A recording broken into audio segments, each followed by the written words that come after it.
The steam rose from the bowl of chicken soup as I set it gently in front of my 7-year-old granddaughter, Hazel.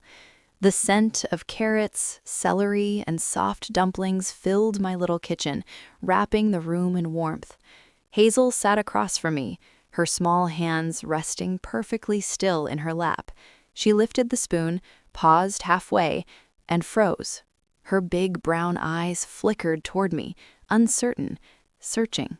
Then, in the quietest whisper, she asked, "Am I allowed to eat?" The question sliced through me like a blade. I forced a smile onto my face, even as my chest tightened. "Of course, Hazel," I said softly. "You don't need to ask. This food is for you." The moment the words left my lips, tears welled in her eyes. Her shoulders trembled. The spoon clattered onto the table, and a sob broke free from her throat. I reached across, resting my hand on her arm, steady, gentle. "Grandma's here," I whispered. "You are safe. Eat all you want." But Hazel shook her head and buried her face in her sleeve. Her fragile little body shook with quiet cries. Right then, I knew something was terribly wrong, though I didn't yet know the depth of it. That one question would echo in my mind for days to come. Am I allowed to eat? My name is Grace Whitaker. I am 68 years old, a retired bookkeeper who has spent most of her life in Mesa, Arizona. My days are simple now, tending to the garden, cooking small meals, and walking to St. Andrew's Church on Sunday mornings. Life has slowed, but I've always found peace in its rhythms. My son Daniel is 39. He works long hours as a construction supervisor, often gone for days at a time on job sites across the state. He tries his best, but the burden of raising Hazel alone weighs heavily on him. Hazel, my granddaughter, is only 7. She has wide, curious eyes and a love for drawing little sketches of flowers, houses, and sometimes people holding hands. Since her mother passed away, though, that light in her eyes has dimmed. She is quiet now, almost cautious in every movement, as if she fears taking up too much space. We live in a neighborhood lined with Bougainvillean brick patios. From the outside, everything looks calm and ordinary. But beneath that surface, pain often hides in silence. Before everything changed, there was Sophia. My first daughter-in-law came into our family like a burst of sunlight. Sophia Rice was the kind of woman who carried warmth in her smile and gentleness in her hands. She loved to cook, and every Sunday she would make paella, filling the kitchen with saffron and garlic. She always set aside the best portion for Daniel, and never forgot to pack me a plate too. "You like it spicy, right, Mom?" she'd ask with a laugh. Hazel adored her mother. As a toddler, she would cling to Sophia's skirt, babbling "Mommy" with a joy that made the whole house ring. I thought those moments of laughter and food and family would last forever, but forever ended too soon. When Hazel was barely 2, Sophia found a lump in her breast. At first, she tried to brush it off, but soon hospitals, treatments, and prayers filled our days. Daniel sold his beloved truck to cover bills. I lit candles at St. Andrew's every night, begging for a miracle. Cancer showed no mercy. Just weeks before Hazel's 5th birthday, Sophia slipped away in a sterile hospital room. Daniel wept, clutching Hazel as if she were the only thread keeping him alive. Hazel, too young to understand, only whispered, "Where's Mommy?" And none of us had an answer that could heal her. 2 years after Sophia's passing, Daniel called me one evening with a spark in his voice I hadn't heard in so long. He told me he had met someone. Her name was Brooke Allen, a widow from Tucson. He said she was kind, thoughtful, and good with children. He wanted me to meet her. When Brooke first came to the house, she brought a casserole, neatly wrapped in foil, and greeted me with an eager smile. She bent down to Hazel's level, her voice sweet and gentle. "You're such a beautiful girl," she said, touching Hazel's hair. Hazel gave only a small nod, clinging closer to my side. Brooke didn't seem to notice. She carried herself with charm, polished and confident, speaking easily about her life. her love of baking, and her hope to build a happy family again. Daniel's eyes lit up whenever she spoke. After years of grief, I saw hope return to his face, and part of me was relieved. Perhaps Brooke could rebuild what we had lost. Perhaps Hazel would find another source of motherly care. For a moment, I let myself believe love had found us again. At first, everything looked fine. Brooke kept a tidy home, cooked warm meals, and spoke with the kind of confidence that wins over neighbors quickly. At church, she would smile brightly, holding Hazel's hand, and call her my sweet girl. To anyone watching, she looked like the picture of devotion. But as the months passed, I noticed Hazel changing. She laughed less. She stopped bringing me her messy crayon drawings, the ones she used to be so proud of. Her steps grew quieter, her shoulders tenser. When we sat down to eat, she would sometimes glance around the table before lifting her fork, as if waiting for a signal. Small things, lining her shoes too perfectly by the door, folding her napkin 3 times before placing it down, began to stand out. I brushed it aside, telling myself children grieve in strange ways. Maybe Hazel just needed more time. Daniel, tired from long days on the job, only saw Brooke's helpfulness. He told me, "Mom, she takes such good care of Hazel. I don't know what I'd do without her." And I wanted to believe him. I wanted to believe we'd all been given a second chance at family. Sometimes love blinds us not to what we hope for, but to what's really happening right in front of us. One Friday afternoon, Daniel called with urgency in his voice. He and Brooke had to drive to Tucson for a few days to handle family matters, and they asked if I could keep Hazel. My heart lifted at the chance. "Of course," I said, trying to hide how much I longed for time with my granddaughter. The next morning, their old sedan pulled into my driveway.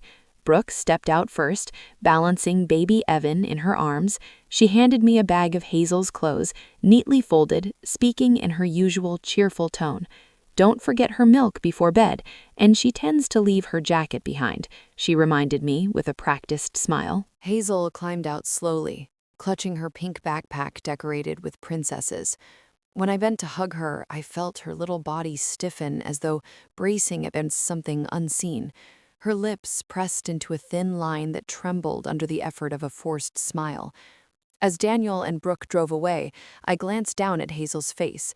For the first time, I saw her shoulders ease just a little, as if a weight had lifted the moment the car disappeared down the street. That evening, I cooked Hazel's favorite chicken soup with tender vegetables and a plate of warm cornbread on the side. The kitchen smelled of comfort, the kind that usually draws a smile from a child. I set the bowl in front of her and gently pushed the cornbread closer. "Eat up, sweetheart," I said, keeping my voice light. "It's still warm." Hazel picked up the spoon, held it above the bowl, and froze. Her little shoulders trembled. She looked at me with eyes full of fear and whispered, "Grandma, am I allowed to eat today?" The words hollowed me out. A 7-year-old child asking permission to eat. My throat tightened, but I forced a steady tone. "Of course you can, Hazel. This food is yours." Her tears came fast.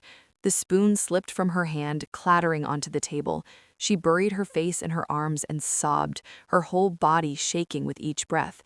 I moved beside her, rubbing her back, whispering comfort. I lifted the spoon, fed her bite by bite as she cried, wiping her cheeks gently with a napkin. "See, it's good, isn't it?" I murmured. But even as she ate, I knew this moment wasn't about soup or cornbread. It was about something deeper, something breaking inside her. And the sound of her question kept echoing in my chest. "Am I allowed to eat today?" The next morning, I rose early, determined to make breakfast. Hazel would love toast brushed with olive oil and sprinkled with tomatoes, alongside a glass of warm milk. I set it before her, smiling. "Eat, honey. Grandma made this just for you." Hazel picked up a slice, then stopped. Her lips parted, and in a trembling voice, she asked, "Can I eat this?" My heart clenched. "Yes, sweetheart, you don't ever have to ask here." Only then did she take a small bite, chewing slowly as if every movement needed permission. Later, on our walk to school, I bought her a fresh donut and a red balloon, hoping to bring some light to her face. She held the bag close, but instead of digging in, she whispered, Can I keep it? At home, I laid out crayons and paper, remembering how she once loved to draw. She hesitated, clutching a crayon like it might betray her. Can I draw? She asked. I nodded, smiling through the ache in my chest. Hazel drew carefully, a man, a woman, and a baby. When I asked gently, "Where are you in the picture?" her eyes filled with tears. She pressed her lips tight and looked away. That silence told me more than any words could. Hazel was carrying a secret too heavy for her small shoulders. I knew I couldn't stay in the dark any longer. If Hazel couldn't tell me everything, I had to see what others had noticed. The next day, I walked down the street to visit our neighbor, Mrs. Porter, a widow who often sat on her porch with her embroidery. She greeted me warmly, but her eyes narrowed when I asked about Hazel. Mrs. Porter lowered her voice. "Grace, I've seen Brooke punish that little girl in the yard. Once, Hazel dropped a plate, and Brooke made her kneel on the concrete in the midday sun. She cried and begged, but Brooke wouldn't let her up. I wanted to step in, but the gate was locked. When I knocked, Brooke shouted for me to mind my own business." Her words shook me, but I needed more. I went to St. Andrew's Church to speak with Pastor Graham. When I mentioned Hazel, he sighed. "She used to smile when she came here. Lately, she barely speaks. Brooke often answers for her, saying Hazel is just shy. But I've noticed she pours all her affection on little Evan while Hazel stands alone." With each testimony, the unease in my chest hardened into certainty. It wasn't grief making Hazel afraid.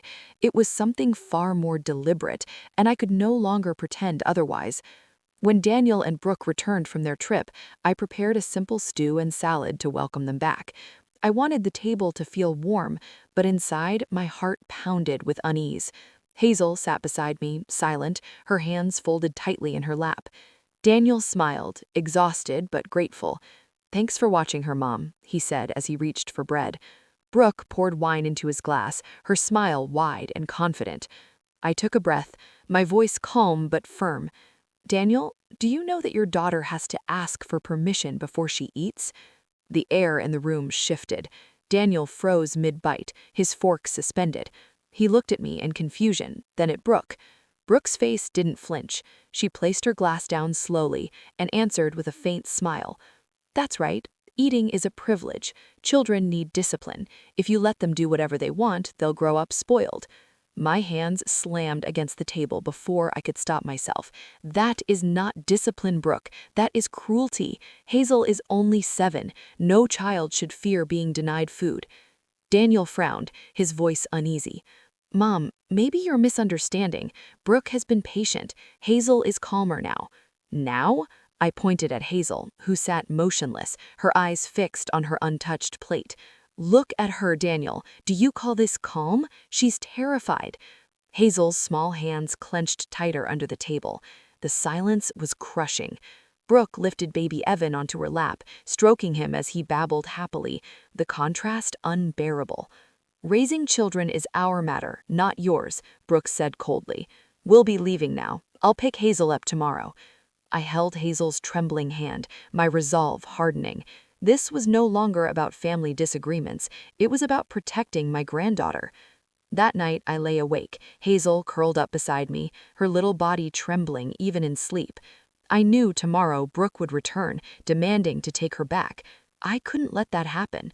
Fear had stolen too much of Hazel's childhood. In the morning, I called my old friend Aaron Blake, a family lawyer I trusted. My voice shook as I explained everything I had seen and heard, Hazel's questions, Mrs. Porter's testimony, Pastor Graham's concern.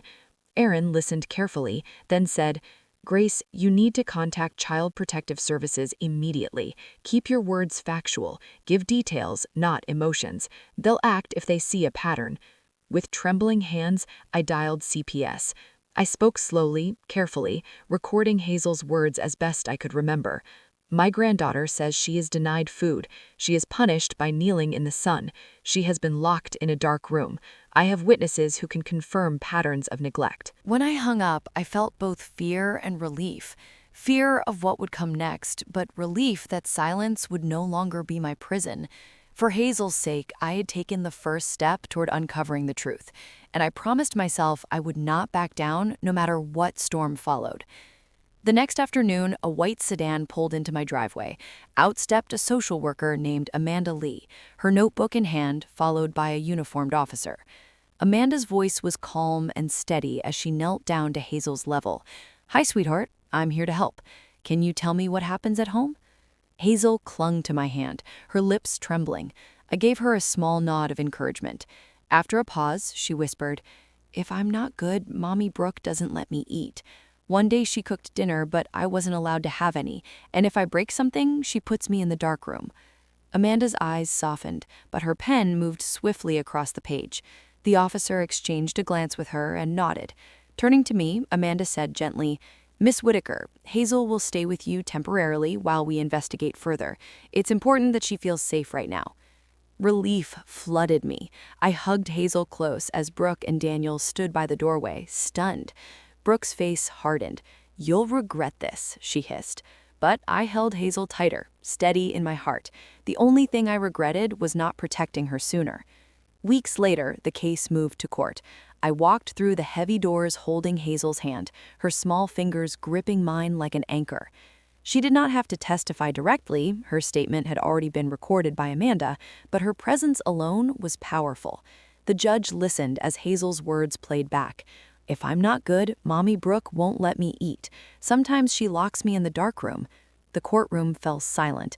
Even Daniel lowered his head, unable to meet his daughter's eyes. Mrs. Porter testified next. She described seeing Hazel forced to kneel in the hot sun after dropping a plate, tears streaming down her cheeks. Pastor Graham confirmed Hazel's unusual silence at church, how Brooke often spoke for her while doting on baby Evan. Brooke tried to defend herself, her voice cracking. "I was just trying to teach discipline. Children need structure. I never meant harm." But the evidence told a different story. The judge's voice was steady as he ruled what Brooke called discipline was in fact abuse. The court granted Daniel full custody of Hazel. Brooke was sentenced to prison, and custody of Evan was arranged separately, with visitation rights reviewed by the court. When the gavel struck, I exhaled a breath I had been holding for months. Justice at last had spoken, not loudly, but clearly enough for a little girl who had once been afraid to ask if she was allowed to eat. Life after court did not suddenly turn perfect, but slowly a new rhythm emerged. Hazel began to smile again, though at first it was shy and fleeting. One evening, I served her a plate of fried rice with vegetables, and for the first time, she didn't pause to ask permission. She picked up her spoon and ate freely, even asking for seconds. I nearly cried with joy. Daniel, though weighed down with guilt, devoted himself to his daughter. He apologized often, his voice heavy. "I should have seen it, Hazel. I should have protected you." Hazel would lean into him, her small arms around his neck, and whisper, "Just don't let it happen again, Daddy." When Evan came to visit, Hazel played with him in the yard. They drew with chalk, shared the swing, and laughed. Still, I noticed moments when Hazel's eyes clouded, a quiet fear that love might again be unequal. I reminded her gently, "You are loved just as much as your brother." Healing came not as one big moment, but as small steps. Each laugh, each meal, each bedtime hug, a rhythm slowly stitching her heart back together. Looking back, I understand now that love and control can never be the same thing. Discipline is meant to guide, not to frighten or deprive. A child should never have to ask for permission to eat, to laugh, or to simply exist. If you ever notice a small voice hesitating, pay attention, because those whispers may be silent cries for help. Thank you for staying with Hazel's story until the end. If it touched you, please like this video, share it with someone who might need it, and leave a comment about what signs you would look for now.